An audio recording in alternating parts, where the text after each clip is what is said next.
If there is any term that I love seeing thrown around in the Souls community, it would have to be the term bonk, which is playful slang for bludgeoning your opponent to death with a blunt weapon. And if there is any weapon class that is built to bonk, it would have to be the hammers. There's a total of 15 hammers in this game, and I'm going to be testing each and every one. So just go ahead and stop what you're doing, because it's hammer time.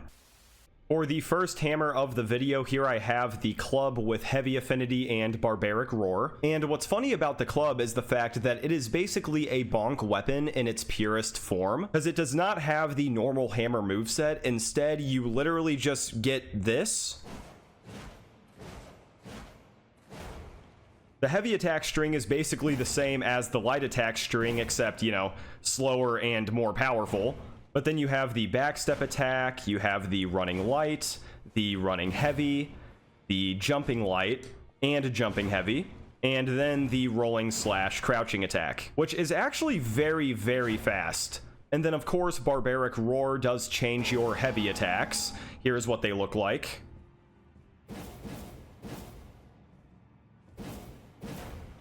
Now, as I'm getting into this first fight here, allow me to point out the elephant in the room. I know I did not upload last week. I do apologize for that. But I have been very, very sick for the past week and a half. I got some sort of madness rot hybrid. But luckily, I got my hands on some boluses, and I'm all good now.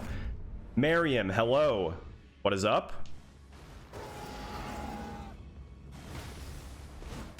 Oh, yeah.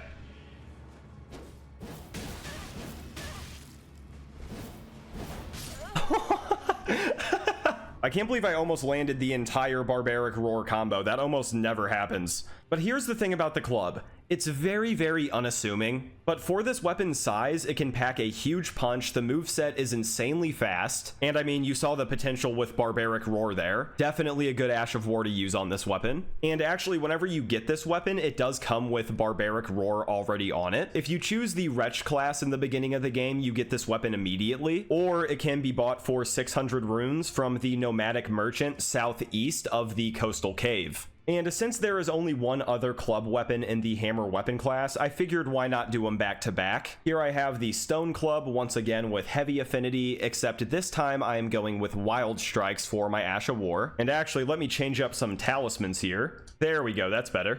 But yeah, just like the normal club, the stone club is definitely a strength-oriented weapon, and both of them share the exact same moveset across the board. And then of course, Wild Strikes looks like this. You just swing your weapon wildly, you can walk around, twirl around, be silly and goofy if you want to, and then you have a light attack follow-up, or a heavy attack follow-up. GRHWW. Hello?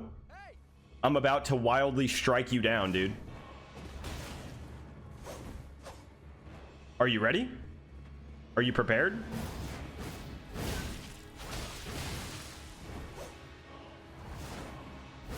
Oh no, I rolled. I promise I did.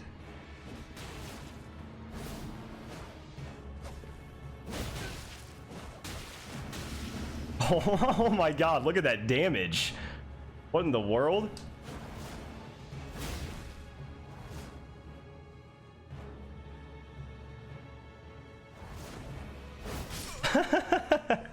All I had to do was bait it out. Good fight, man. God, dude, that damage was insane. Honestly, I feel like the stone club and the regular club are perfect representations of simple yet effective. The movesets are both insanely fast, and you pair that with successive attack buffs, it's definitely a recipe for success. And the stone club has a 4% chance to drop from battle mages. One can be found before the fog wall that leads into Academy Crystal Cave. Another one can be found in the graveyard in front of Celia Hideaway in Caelid. And finally, two others can be found in the Halig Tree if you backtrack from the Halig Tree Promenade side of Grace. And if you haven't unlocked this side of Grace, you will definitely come across them on your way to it. Heating things up, here I have the curved club with fire affinity and flaming strike. And this is going to be the first look at the normal hammer moveset. Instead of throwing out repeated bonks to the dome, you get a mix of vertical and horizontal swipes. However, for the heavy attack string, you still get the two angry bonks. And then of course there is Flaming Strike, which has a nice lingering hitbox on the first part and a heavy attack follow-up, as well as a flame buff to your weapon. And I do find it funny that this is a wooden club, yet I can just set it on fire and everything's okay. All right, who is this? Iron Tarkus. Oh, nice, dude. Nice. Man, he is just trying to wail on me. Wait, what great shield is that? That looks awesome.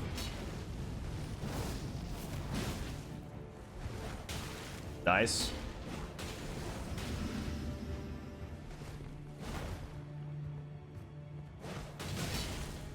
Nice. Good use of the hyper armor there.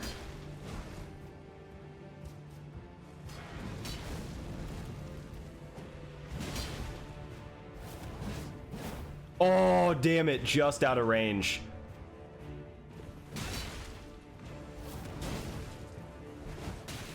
Nice. Nice. Oh. Ooh, that spacing, baby. Let's go. Good fight, Tarkus. I love your build, man. And yeah, that is the curved club. It isn't anything spectacular, you know, like it's usable. It's all right. I think a lot of other hammers that we're gonna see have a lot more to offer. And this moveset compared to the club moveset just feels a lot more fluid, even though the club moveset is funny and very, very fast. The normal hammer moveset, to me at least, just feels a lot smoother. This weapon only has a 2% chance to drop from the club and shield Albinarix found at Academy Gate Town, which is found here in Liurnia. And more specifically, if you head east from this side of Grace and go towards this fallen bridge, you will eventually find some of these fine looking gentlemen wielding the curved club. Also, get out of my face, dude. Moving on to the first hammer with an innate status effect, here I have the Spiked Club with Occult Affinity and Stormcaller. As for the moveset, the light attack string is just basic, nothing unique here. However, this weapon does sport a unique heavy attack string, and it looks like this. That was fully charged, and here is uncharged. And of course, Stormcaller is the perfect Ash of War if you want to bring them around town. All right, who is this? Mott the Fallen. What's good? Is that the Sword of Night and Flame that you have? I believe it is. You definitely have magic parry on that small shield too. All right, I know what to do.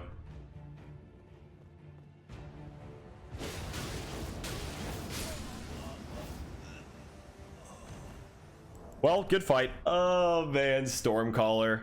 The hyper armor, the successive attacks, the damage, plus the status effect. I mean, it's honestly pretty nutty. I do want to try to hit one of these unique heavy attacks though, so I'll just go ahead and skip to that part. There we go. Okay, almost 800 damage. Really not that bad. Okay, I keep rolling into this. Hey, good fight, Fia.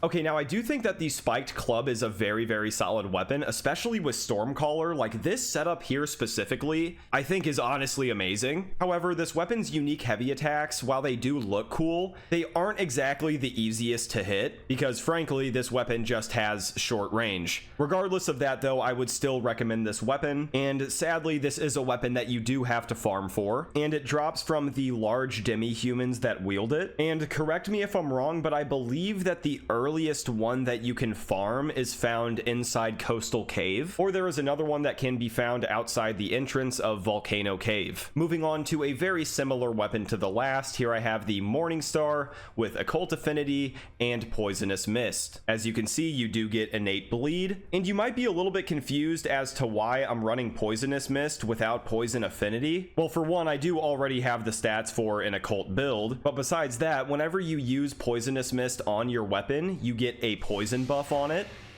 which means you have poison buildup and bleed buildup with pure arcane scaling. And like the Spiked Club, the Morningstar does have unique attacks. However, it's not heavy attacks or anything like that. However, it is the rolling / crouching attack, backstep attack, and the running heavy that are all unique. As you can see, they are all thrusting attacks. there is actually an enchanted hammer that we'll get to later that shares this moveset. But of course I don't want to get too ahead of myself, and I'm actually going to go ahead and slap on Kindred of Rot's Exaltation as well as Lord of Blood's Exaltation, because if you land Blood Loss, this will increase your attack power by 20%, but it's only 12% in PvP. However, I don't think that the Rot Exaltation got nerfed. I think it's still at 20% for PvP. I could be wrong though. Wait, who is this? Unforged Bestie? Okay, what's up? Oh, you look like you just want to go. I respect it. I like it. Oh, there's the poison. There is our attack buff. Gotta be close to bleed. Oh yeah. Oh yeah, baby. You got those poison boluses, dude? You got those poison boluses? You got him?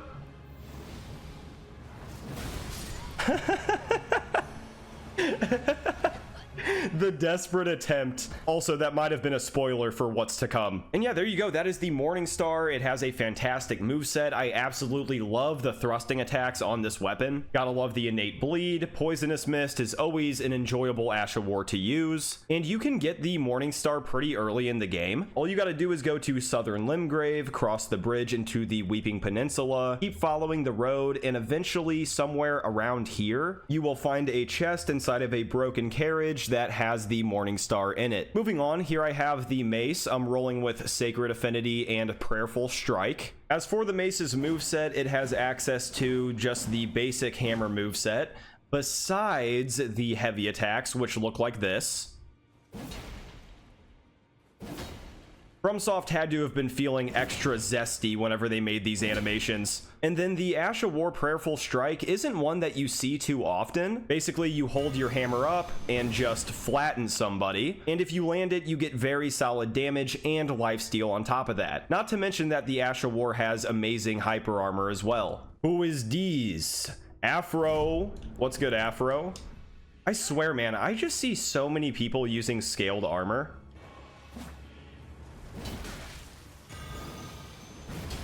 Oh my god. Oh boy. Okay. Pretty nice roll catch there.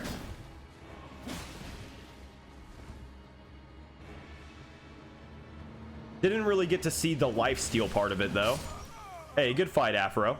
Honestly, I'm not really sure why people don't use this Ash of War more. That tracking was insane. The damage was decent. I know you didn't get to see the lifesteal part of it, but in the past, whenever I've used it, you definitely get solid lifesteal. And I really do love the Mace as a weapon. I love the look. I do think that the heavy attacks are goofy. But once again, I just think that these heavy attacks aren't that easy to use in a PvP setting. I mean, you really can't get more telegraphed than this. And if you uncharge them, they just kind of feel like dinky little attacks with nothing really that special about them. In PvE though, this has to be a blast to use. And right as you gain access to the round table hold, you also have access to this weapon. All you gotta do is talk to the Twin Maiden Husks, go into their shop, and you can purchase the mace for 800 runes. Now, you might be looking at me right now, and you might be looking at the weapon in my hands, and you might be thinking, Monk, what the hell is that? I know that's the first thing I said whenever I saw this weapon for the first time. This is the Warpick. I'm going with Magic Affinity and Gravitas because I think it's funny. And I've seen people talk about this weapon before, and everybody says that it does pierce damage. However, it says that it does strike damage. If it does do pierce damage, then it is the only hammer that does. And I hope that is the case because other than that, this weapon has really nothing to set itself apart from the other hammers. The moveset is just really, really basic. I mean, I guess the weapon does kind of look cool. It's literally a mini pickaxe designed for combat. And alright, I need to see a front view of how Gravitas looks on this thing. I'm sorry, that just looks so stupid. Oh my god.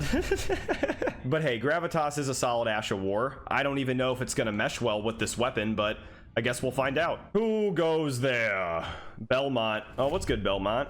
Got some nice drip going on. You also have a shield for parrying. That is some solid damage. Honestly, man, Gravitas is just awesome. I love it.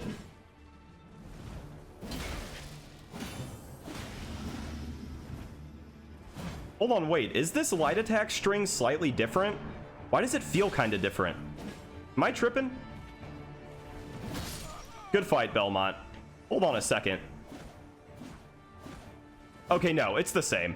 I mean, this weapon is not in the upper echelon of hammers, but hey, I guess it does get the job done. And this is another hammer that you do have to farm for. It can drop from two kinds of enemies, either Godric soldiers or mausoleum soldiers. The earliest and best place to farm for this thing would be south of Stormhill Shack. If you head down this hill a little bit, you will find two Godric soldiers that have Warpicks hiding in bushes. And even though the farming method is very, very fast, I wouldn't necessarily say that this is a hammer that you need to go farm for. At the end of the day, it's just an alright weapon. And for the second to last non-enchanted hammer of the day, here I have the hammer with Cold Affinity and Chilling Mist, and I'm actually going to be power stancing these, so I have another cold hammer with Hoarfrost Stomp. And similar to the axes, I think that the hammer power stanced moveset is very, very underwhelming, and it is especially hard to use in PvP. Here's what it looks like. And you got the jumping attack, the running attack, and the backstep. Like, I can understand why the weapons hit one right after the other, but it just doesn't really feel nice in combat. It just feels very, very clunky. Most of the time, you're going to be utilizing the jumping attack. And I'm going to be honest, guys, I am not confident in this moveset at all. I have had a few experiences with it, and literally none of them have been good, so I'm not really promising anything here. Who is this? Big Muscles. Hello. What's up, dude?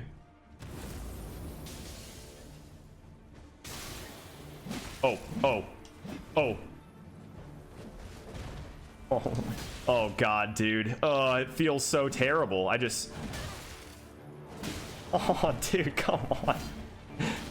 Like, look at that. Look how clunky that is. It is just not it, dude. It is just not it. Oh.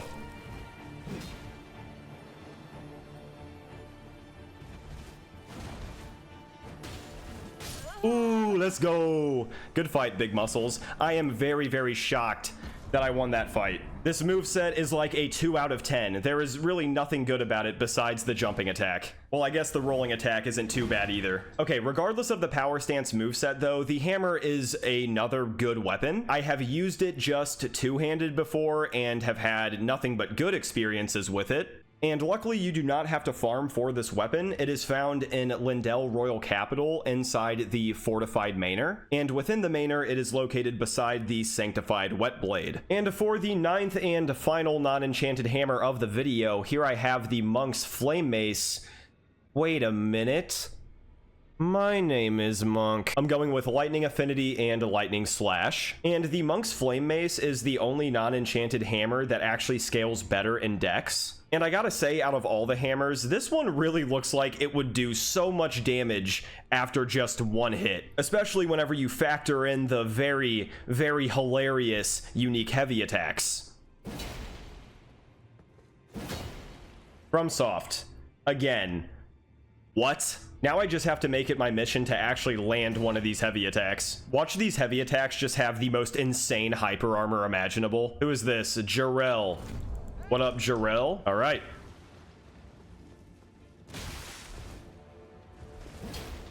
Huh.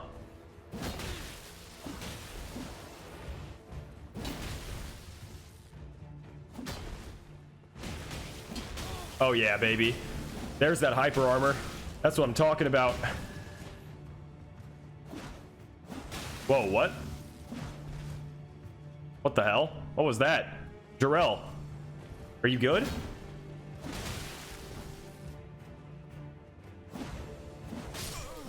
Good fight. That lag spike legitimately scared me. And it does appear that you do get some hyper armor on those heavy attacks, which is nice. I think this should definitely be considered an underrated weapon. I mean, I may need to do a bit more experimentation before I make that claim.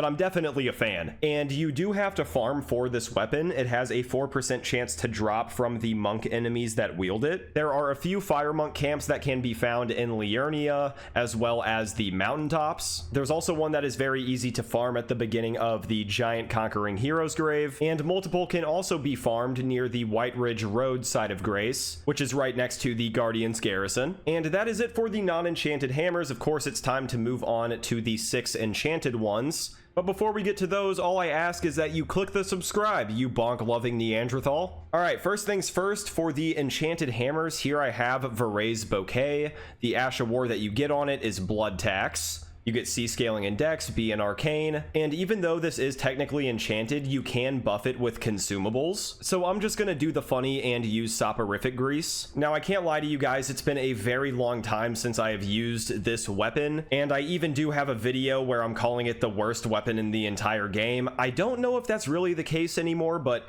at one point this thing was actually abysmal. The light attack string is just basic, as well as the heavy attack string. Really nothing special when it comes to the moveset of this weapon. But then of course you have Blood Tax, which is one of my favorite Ashes of War, which is essentially repeating thrust but with lifesteal. Alright, who am I gonna offer these very not dangerous flowers to? Schnoz. Hello, Schnoz. What's good? Ooh, okay. Throwback to last video.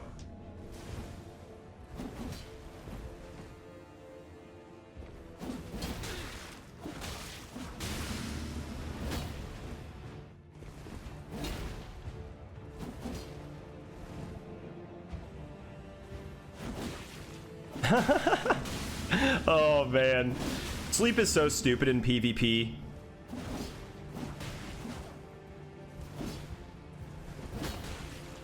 Oh my god. Hey, good fight, Schnoz. Sorry for using sleep. I know, it's really stupid. Really do think that there's something to be said for the fact that you can have such high bleed buildup on this weapon, and on top of that, use any other greases that you want. I mean, the physical damage is complete dog shit, don't get me wrong, but the use of status effects is very good on this weapon, and Blood Tax is obviously just a spectacular Ash of War that was not strong for the longest time. So honestly, this weapon has really come a long way. And this weapon is found inside Mohgwyn's Dynasty Mausoleum, which you can reach after advancing through White Mask Varre's quest line. And it is received from White Mask Varre after invading him and depleting his dialogue right before the Dynasty Mausoleum midpoint side of Grace. Moving on, here I have the Nox Flowing Hammer with its unique Ash of War flowing form. You get B scaling in Strength and D in Dex, and there really is not much to this weapon outside of its Ash of War, and its Ash of War is very basic. Basically, you turn this thing into the Extendo Hammer.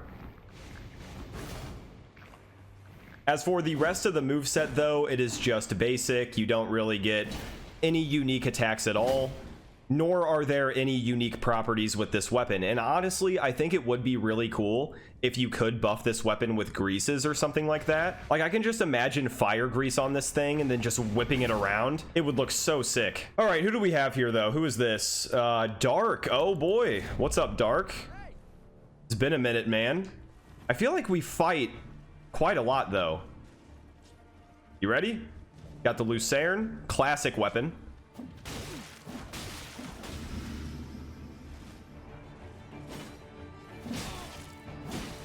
Oh, I see what he's gonna do. I see.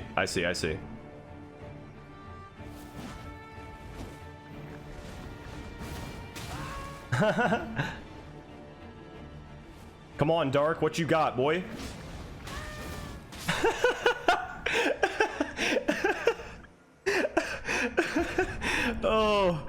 Oh man. Hey, good fight, Dark.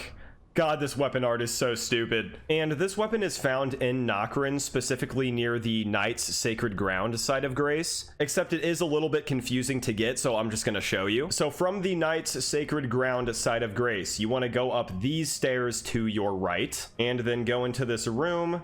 You'll see this ball, some Night Maidens, and there is a ladder in this room that you do need to reach. So yeah, then you need to go to the right corner of the room, hop on this ladder, do not get run over by the ball, Whatever you do, don't get run over by the ball. And then once you're up here, you want to go down the path to the right of the altar. And about halfway down this hallway, you will see this window that has this rooftop path. Go ahead and cross over, and then you will see this singular non-barred window, and the flowing hammer is right here. Moving on to another goofy hammer that is just a tad bit more gruesome than the last. Here I have the ringed finger with its unique Ash of War claw flick. And fun fact, this is actually the longest hammer out of the entire weapon class. There are no unique properties or attacks on this weapon. I mean, maybe besides the fact it's a literal finger. But then Claw Flick, the Ash of War, gives you crazy hyper armor, and on startup, if somebody is too close to you, it will actually stagger them and then true combo directly into the flick.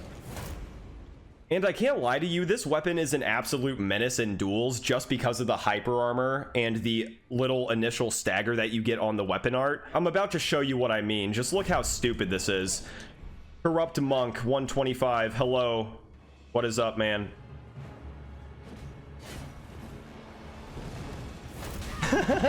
See, there you go. You see that stagger? They legitimately cannot get too close to this weapon, or it's basically guaranteed.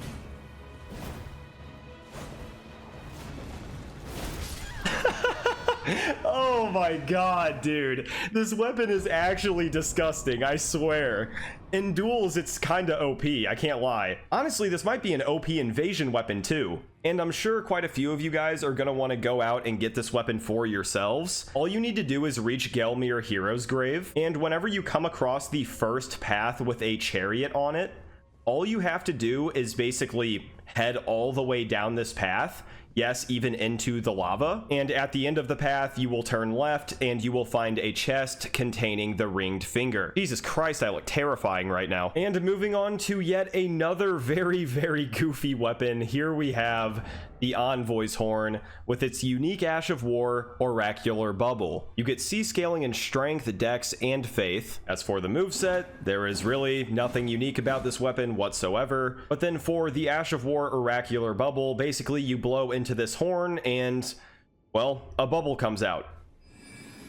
It can travel decently far. It has all right tracking. Oh shit, look at it go. But yeah, basically the only reason to use this weapon is to spam the dude over and over and over again. They really could have given this thing a less jarring noise. It kind of makes me want to claw my ears out, I can't lie. Who is this? Laggards, lol. Hello. What is good? Wait, why does my arena not look fully rendered? What is going on?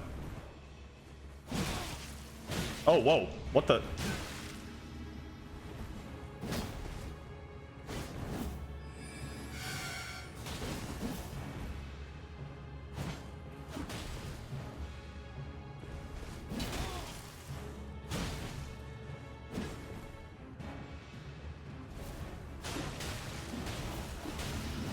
Yeah, okay, I see what you did there. Thrusting sword with Bloodhound Step against the Envoy's Horn? Come on, dude. Come on, bro. Not necessary. Nah, GG though. But yeah, that is the Envoy's Horn. This is 100% a meme weapon. The physical damage sucks.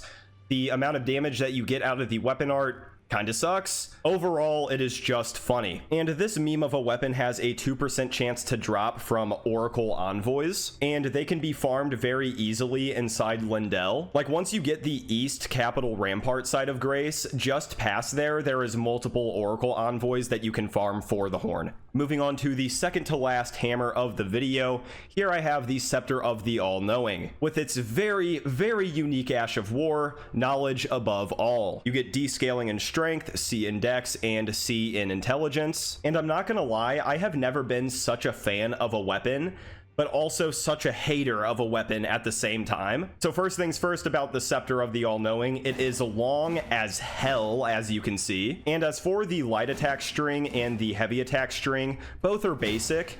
However, this actually shares the same rolling attack, running heavy, and backstep attack that the Morningstar has. But then whenever you get to the Ash of War, knowledge above all, it's just kind of really confusing, because you use it and it's basically a debuff, And this debuff reduces your magic and holy damage negation by 10%, which is all right, I guess, but it applies to you as well, which makes no sense to me whatsoever. As for how long it lasts, this debuff lasts 60 seconds. And honestly, I think the Ash of War would be cool if this doubled as a catalyst to like cast spells and stuff like that. But yeah, basically you just use the buff and then you want to pull out a staff or seal to then spam magic at your opponents. But it only decreases the damage negation by like 10%, which is not that good. Oh yeah, you want this debuff? Even though I can't use it? I mean, besides the debuff being kind of useless, this is a very, very strong weapon because of the moveset and the reach. Not to mention it looks really cool. Oh, whoa, whoa, whoa, what? Whoa, whoa there, Soul of Cinder.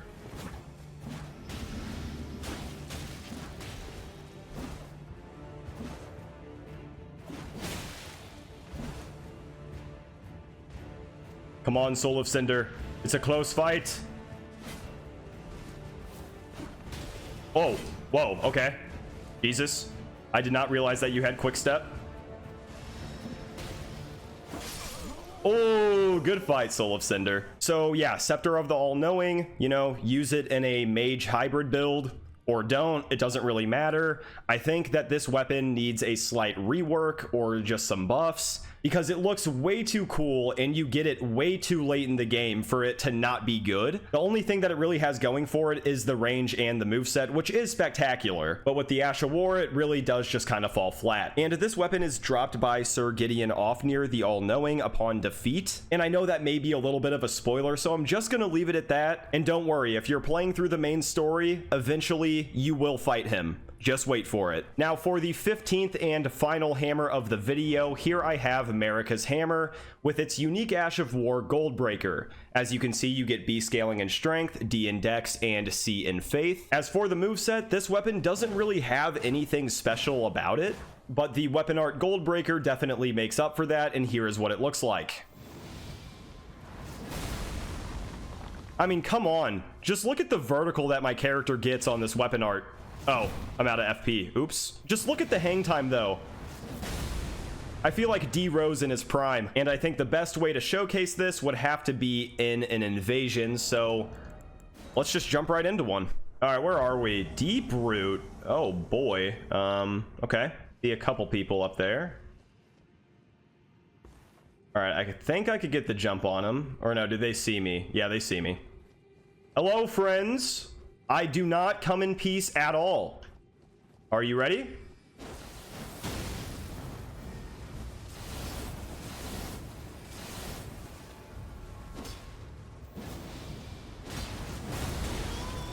Wow, that is a lot of damage. All right, here's what we're gonna do. We're gonna get some mobs involved.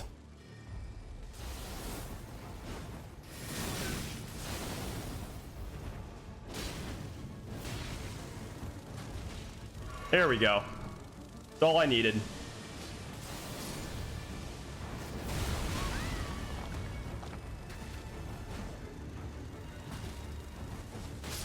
Thank you, flying ants, or wasps, or whatever the hell you guys are. GG's. I tell you what, man, Marika's hammer is a very, very fun weapon to use, especially with its Ash of War. And as you saw there, the Ash of War can pack a huge punch. It is great for invasions, and this is actually a weapon that you get after defeating the final boss. Well, you get the boss's remembrance, and then you can turn it in to Enya in the Round Table Hold, and you'll have a choice between a sword or this hammer. And honestly, I think I'm just gonna record my outro right here. It's kind of looking sweet right now. And yeah, guys, that is officially it for the 15 hammers of Elden Ring. Make sure to comment down below what your favorite or least favorite hammer is. And after today, I gotta say my two favorites are the Monk's Flamemace and the Ringed Finger. I think both of them are very, very underrated, and I think everybody should go get those weapons and try them out. They are a load of fun. If you enjoyed the video, smash the like. If you'd like to see more content in the future, make sure you click that subscribe and that noti bell. But have a good weekend, stay safe, and I will see you in the next video.